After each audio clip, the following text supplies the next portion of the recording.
लोकसभा चुनाव में जो महत्वपूर्ण सीट थी, रायबरेली, केसरगंज, अमेठी, इन सब जगहों में प्रत्याशियों की घोषणा हो गई है और सभी के सवालों पर विराम भी लग गया है।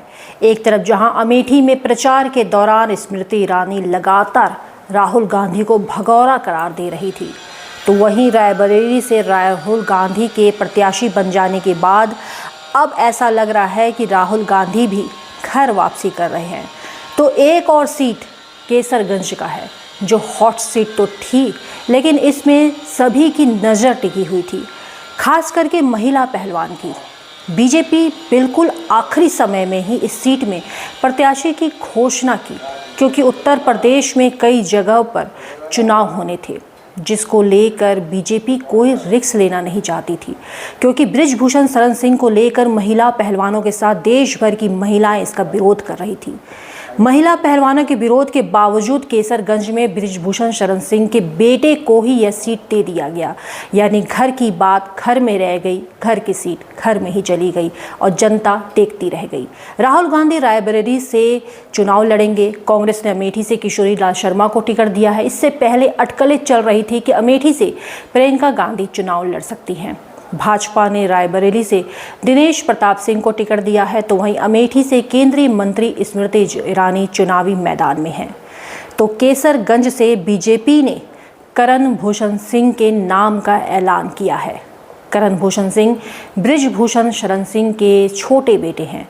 पहले से ही इनकी चर्चा थी कि केसरगंज से बृजभूषण शरण सिंह को इस बार टिकट नहीं दिया जाएगा। बावजूद बृजभूषण शरण सिंह लगातार ही केसरगंज में चुनावी रैलियां कर रहे थे, कई सारे भाषण दे रहे थे और वो प्रचार प्रसार में भी लगे हुए थे, जैसे कि उन्हें पहले से ही अंदाज़ा हो टिकट उनके ही खेमे में आने वाली है। तो सबसे बड़ा हॉट सीट अगर सत्ता पक्ष के लोगों को देखेंगे तो उनकी निगाह थी कि राहुल गांधी क्या वायनाड से भी ही इस बार चुनाव लड़ेंगे। तो राहुल गांधी ने इस बार अपने पुश्तैनी सीट जो है रायबरेली, उसको चुना है और रायबरेली से इससे पहले सोनिया गांधी चुनाव लड़ती आई हैं और अब वो राजस्थान से राज्यसभा सांसद हैं, इसलिए ये सीट से अब राहुल गांधी चुनाव लड़ेंगे। अमेठी से वो चुनाव नहीं लड़ रहे हैं।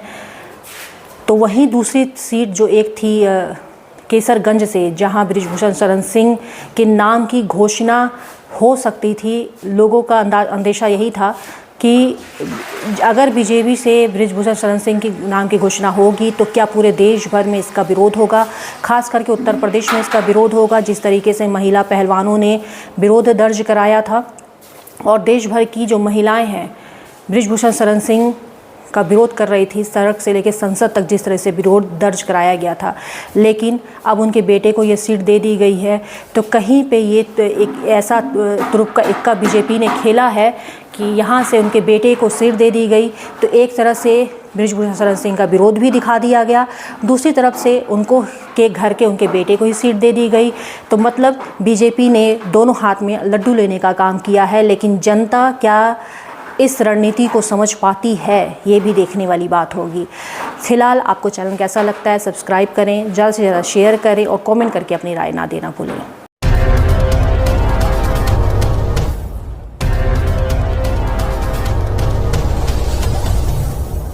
Good morning friends, my name is Nitin Singh. I am from KIPM College of Engineering and Gita Gorakhpur. I want to tell you guys that now our college, KIPM College is now NBA accredited in whole Purvanchal. आप सभी को मेरा सादर नमस्कार। मैं सौम्या राय KIPM college की छात्रा जो कि CSC ब्रांच में हूँ। आप सभी को मुझे बताते हुए बहुत ही गर्व महसूस हो रहा है कि हमारा कॉलेज KIPM टेक्निकल कैंपस जो कि अब NBA एक्रेडिटेड हो चुका है। तो आप यहाँ आएँ, यहाँ की शिक्षा का लाभ लें और अपने करियर में एक नई ऊंचाइयों को प्राप्त। KIPM college of engineering and technology Gita Gorakhpur NBA द्वारा स्वीकृत पूर्वांचल का एकमात्र संस्थान है, जहां पर बच्चों को गुणवत्तापूर्ण शिक्षा, national and international top multinational कंपनियों में प्लेसमेंट और हाईली क्वालिफाइड फैकल्टी द्वारा पठन पाठन का कार्य कराया जाता है।